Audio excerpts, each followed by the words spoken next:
Hello, hello, hello, my lovelies. Welcome to this video blog Sexucation series episode of The Soul Growth. How are you lovelies doing in this wonderful quarantine?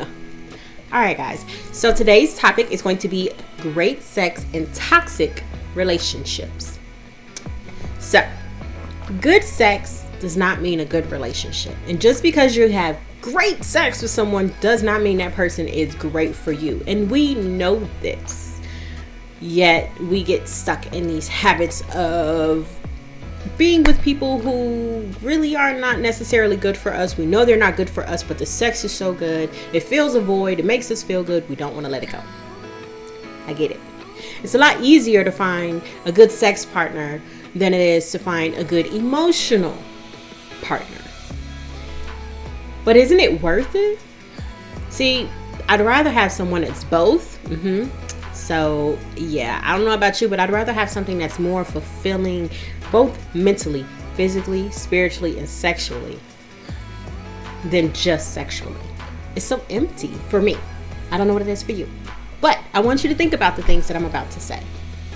So if you find or recognize that the person that you're with is not a good match, you realize that you don't like a lot of characteristics or ways about them, you realize that they're just not a good fit, why maintain an empty connection with that person? Because as you spend more time being intimate with them, the more often you have sex with them, the deeper that connection goes. So if you get to a point where you realize this person is not a good fit for me, maybe they do something that just makes you realize, oh no, I'm not with that. I'm not okay with that. That's not for me. If you get to that point, then maybe you should kind of withdraw, step away, and no longer be intimate with that person.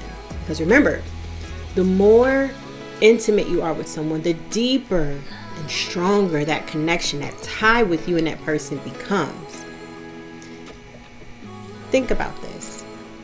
Has good sex ever really changed a person, made a person act right, act better permanently?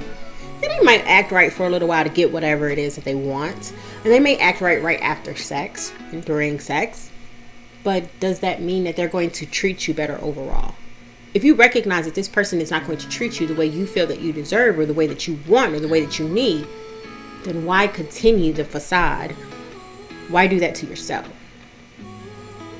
Sex has been known to be a stress reliever. But we also have to remember that it has long-term ramifications. So, think about it this way. You pierce yourself with a sword. Stab yourself in the heart. Not the heart yet. We're just hitting the lungs. We're just out of tissue. And you know that this is a painful thing. Are you going to keep thrusting it in until you get to your heart very slowly? Because that's kind of like what being in a toxic relationship is. It's slow, painful, and damaging. I don't think you would do it. I think that if you started feeling that pain, you get past the first couple of layers, you're going to be like, no, thank you. I'm going to stop here. So why would you do the same to yourself mentally, spiritually, emotionally, and physically by continuing to maintain a sexual relationship and connection with someone that you know is not a good fit for you?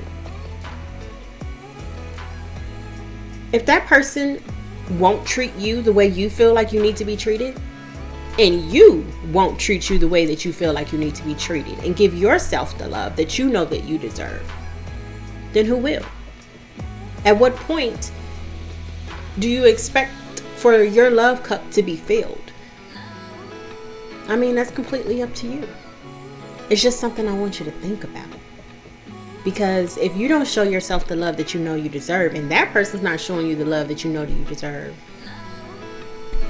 maybe you have friends and family that'll give you the love that you deserve, but no one can love you better than yourself.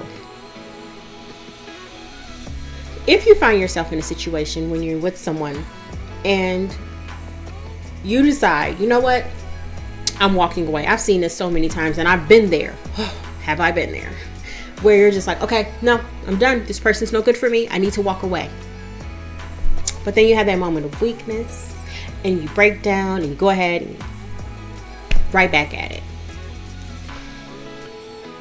If you choose to walk away, do it in your strong points.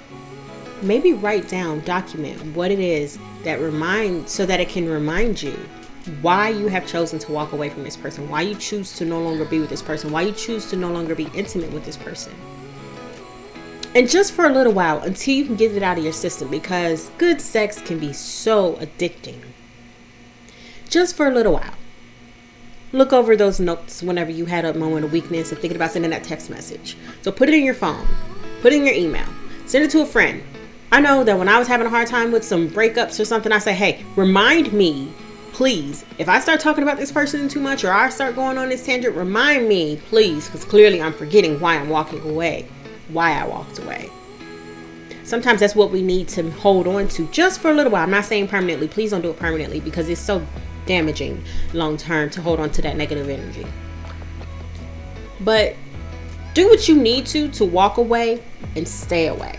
And remember that you're doing this for the betterment of you, because you are worth so much more than a toxic relationship could ever give you. You're worth it. That's all I have for you today, guys. Thank you so much for tuning in. I hope you've enjoyed this message. I hope you get it. Soul ties will be next week's topic. And you don't want those ties going stronger and deeper and just more intense.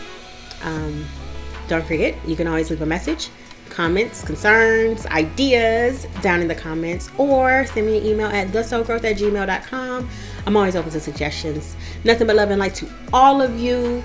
I hope you have an amazing day, week, and month, and year, and whatever. I just hope you're amazing. Love and light. Mwah.